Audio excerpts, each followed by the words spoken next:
बारे में पढ़ चुके हो, लेकिन कुछ बातों को याद दिलाना जरूरी है ना। सबसे पहली बात तो चुंबक के कितने ध्रुव होते हैं? दो। कौन कौन से?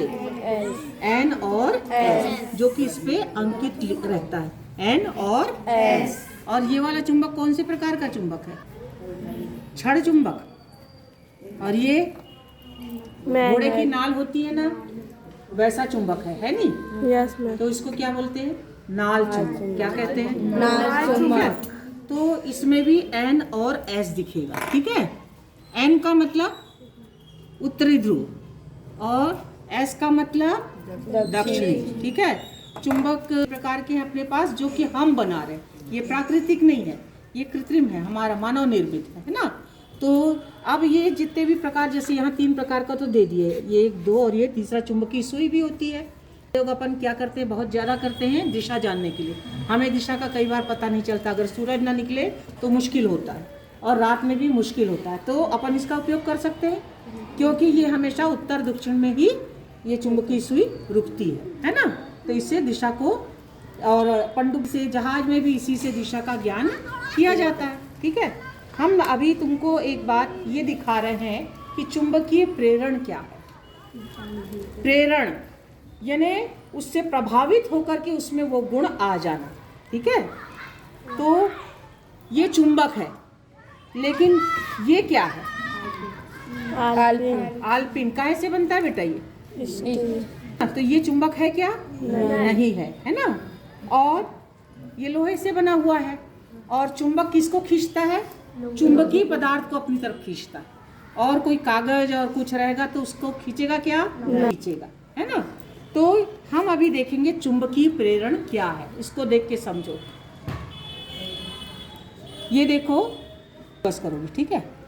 ये इसकी तरफ अपने आप आकर्षित हो जाएगा, चिपक गया, ठीक है। दूसरा, इस पर गौर करोगे तुम लोग कि ये चुंबक है और ये लोहा है, सुई है, ये इससे चिपक गया। लेकिन ये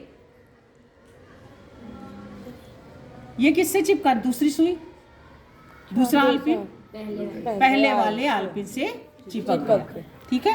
क्या ये आल्पिन चुंबक है? नहीं है। लेकिन क्या हुआ, इस चुंबक के कारण ये थोड़ी देर के लिए अस्थायी रूप से चुंबकीय गुण उसमें आ गया, जिसको हम कहते हैं चुंबकीय प्रेरण। क्या कहते हैं? चुंबकीय प्रेरण। जब तक ये चुंबकीय गुण एक के बाद एक आ रहा है, तब तक वो एक दूसरे को अपना यहाँ पर चिपकाते जाएंगे। लेकिन जिसमें इसका चुंबकीय प्रभाव नहीं रहेगा तो वहाँ से फिर जुड़ना बंद हो जाएगा। यहाँ दूसरी सुई के बाद चुंबकीय प्रेरण खत्म हो गया।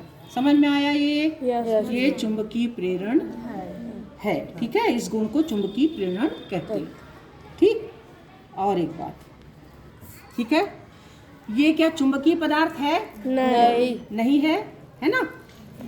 अब हम देखते हैं क्या चुंबक के बाहर भी चुंबक का प्रभाव रहता है, क्योंकि ये चुंबकीय पदार्थ नहीं है तो ये इसको खींच रहा है क्या? देखो, नहीं खींच रहा। इसको, ये चुंबकीय पदार्थ है तो ये खींच लिया, ठीक है। तो चुंबकीय पदार्थ यहाँ पर है, उसके ऊपर हमने अचुंबकीय पदार्थ रखा जिसको ये नहीं खींच सकता, हमने इसको रख दिया। क्या होता है देखते हैं। नीचे पिन था, एक भी पिन यहाँ पर है क्या? थोड़ा ऐसा करो ना बेटा, तो इससे रख लीजिए, घुमाओ उसके साथ। इसमें क्या दिख रहा है? ये चुंबक है, ऊपर नीचे कागज, और उसके ऊपर देखो सारे पिन चिपक गए, है ना। इसका मतलब कि चुंबक के अचुंबकीय पदार्थ के बाहर भी रहता है, उसकी शक्ति के ऊपर रहता है, कितना शक्तिशाली ये चुंबक दिख रहा है ये। और इसके पीछे ये सारे पिन जो है चिपक गए, चुंबक जाएगा। देखो मैं घुमाते जाऊंगी इसको और तुम लोग इसकी हरकत देखना। सॉरी, अभी गिर गया। अगर ये हम घुमाते हैं तो ये इधर उधर होता है, दिख रहा है? ठीक है। तो यही हम बता रहे हैं कि ये 2 आपको प्रयोग दिखा दिया गया। अगर हमको चुंबक को रखना है, ठीक है, एक डब्बे में हम रखते हैं, तो चुंबक को हमें कैसे रखना चाहिए?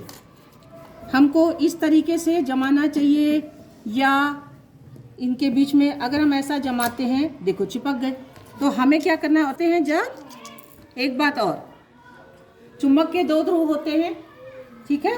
क्या है, कौन सा है ये उत्तरी ध्रुव, और ये एस है मतलब दक्षिण। एन और एस को जब हम पास में लाते हैं तो क्या हो, देखो खींच लिया, आकर्षित कर लिया, तो विपरीत ध्रुवों में ये क्या हुआ, आकर्षण का गुण दर्शाता है, ठीक है।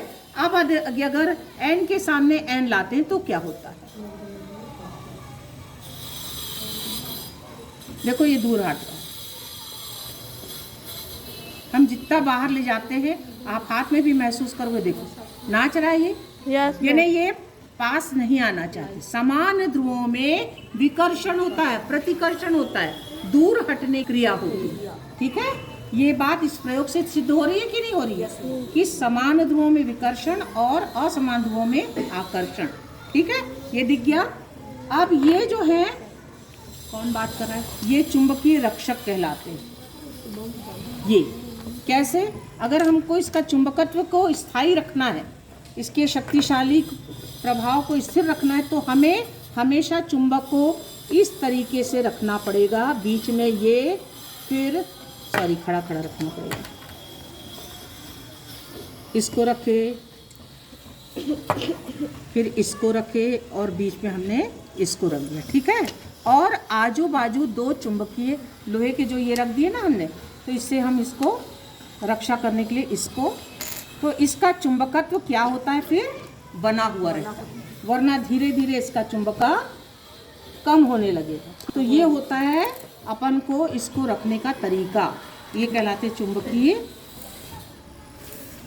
रक्षक, चुंबक रखने का तरीका। ये क्या है, चुंबकीय, ये हमेशा उत्तर और दक्षिण दिशा को दर्शाती है, ठीक है।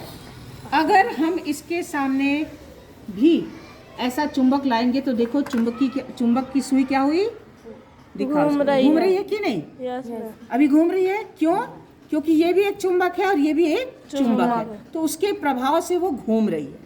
ये प्रयोग में आपको विद्युत धारा के प्रभाव में आपको दिखाएंगे, ठीक है। तो अभी आपने इसको देख लिया, चुंबक की वजह से है, लेकिन आगे आप जब हम एक प्रयोग और करेंगे, ठीक है, बस।